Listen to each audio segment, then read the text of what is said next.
Hello, my name is Leighton Flowers with Soteriology 101. I'm the Director of Apologetics for Texas Baptist and want to answer some questions from the traditionalist perspective. Some Calvinists have asked the question, why do you guys bother praying if you don't believe that God will violate human free will?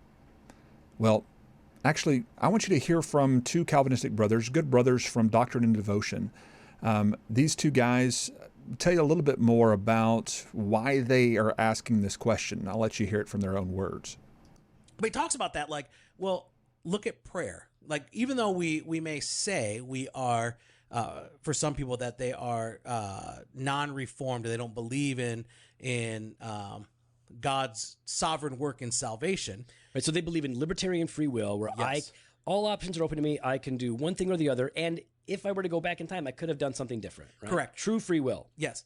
But yet, listen to the prayers. How then are you praying for the salvation? I know how they pray. Here's how they pray. This is how libertarian free will. They go, "Dear Lord, I'm eager to see my friend saved, but I know that you cannot violate his will." No, or I've never compel. heard that. No, I'm saying that you cannot compel him against his will. No. So I can't. I'm not praying that you would change his heart, but I am praying that he would I've never change heard his that. heart. But I know you can't make it happen. So I wish you would get. I wish just- you would be. is that- I is that wish how it someone would is? come along and explain the gospel in such a convincing way that they would receive it gladly.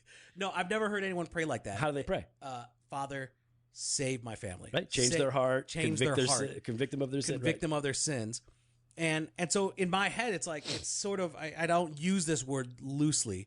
It sounds inconsistent. Yeah. Right? Like, it sounds, that's a good word. It sounds inconsistent to say on one hand, God does not violate someone's free will unto salvation. And yet Right. you're praying and pleading with God, save them. All right, but here's the thing. I agree. I mean, I don't know any other way to pray unless God is truly sovereign. Yeah. And we might not be understanding like our traditionalist friends on this, right? Like, You just named him. You just named. You called out the traditionalists. This is a podcast Let me from just a say, Reformed Baptist. I was not Stop calling. it. Hey, to all my traditionalist friends. No. I was not calling you No, out. you know what? That's It's not me calling it out, but I want to say that I might not have the right understanding. I'm sure they've got answers. I'm sure that they have, that there's something. Dr. Flowers. Dr. Leighton, yeah.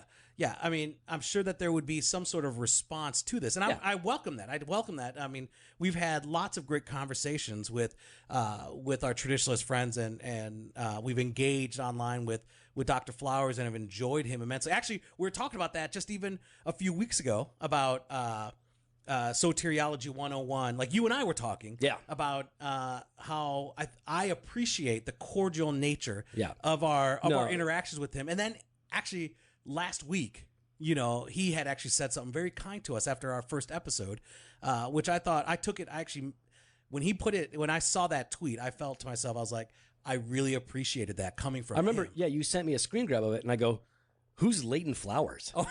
Who's that guy?" I was like, I don't know that guy. No, I'm just kidding. No, that's the thing. Is like. Dr. Flowers and that camp, just like us and our camp, it's a big mixed bag. We got jerks in the traditionalist camp, and we got jerks in the Calvinist camp, and then we got guys like Dr. Leighton Flowers who's not that way. Exactly. I really don't feel that way. I think he's really cool. So I would actually, if he's listening, he's welcome. Yeah, of course. I would love to hear just even how that works, because I feel like I'm missing something. I feel like it's too simple of an answer. Do you know what I mean? It feels too simple, or too general, simplistic. Yet I've never heard a satisfying answer to it. Right. Well, I really appreciate Joe and Jimmy. They are good-natured Calvinistic friends, and I appreciate the question as well. Now, I could commit a logical fallacy called U2, where I turn the question around onto them and say, well, why do you pray if everything's already been predetermined anyway? You can't change anything by your prayers. And actually go a little bit deeper into that issue with an interaction with Wayne Grudem that I'll put in the show notes for those that want to dive deeper into that. But to give a proper answer to the question, because you can't get away from it with a fallacy. You have to answer the questions that are posed to you. And the question, why do you pray if you believe in libertarian free will, is a fairly simple answer. Why would you ask your father for a favor? You don't believe your father is all-powerful or deterministic in his responses towards other people, but you might ask him for his help or his guidance or his direction or his influence in a particular matter, wouldn't you? Well, of course you would. My dad has influence in the Baptist world. And therefore, if I wanted to meet somebody that he had influence with or that he knew, I would say, hey, Dad, could you talk to this person for me? Or could you give me advice on how I could connect with this person? I would ask him that as a real relationship with a real person, a real individual, a back and forth, because I believe he has influence. This is the difference between us and the Calvinists. We believe that God does influence. He does provoke the will, as Romans chapter 11, verse 14 even speaks of. He uses signs and wonders throughout the Scripture to provoke the will. Even Jesus says in John 10 that if you don't believe in me, at least believe in the signs and wonders. At least believe in the evidences. And persuasion is talked about quite regularly within the Scriptures. We see this in Acts 28, verse 23, where Paul spent all day long trying to convince them. Some were persuaded and some were convinced, but others would not believe, according to the text. God calls us to persuasion. In fact, the word persuasion is mentioned 3 times more often than the word predestination in the New Testament. Yet, some people put 3 times more emphasis on the concept of predestination, so much so that they neglect the art of and the need for persuasion, apologetics, to bring the message to people, to influence them, and yes, to pray, to ask God to move, to ask God to show His power, to ask God to influence the will, provoke the will of those that we would love to be saved. And so, yeah, we would pray for that. And I don't see how that's contradictory. I think that seems to be more relational. It seems to be more real to ask our Father to use His influence, to use the means that God has chosen to bring salvation through revelation of the light of the gospel.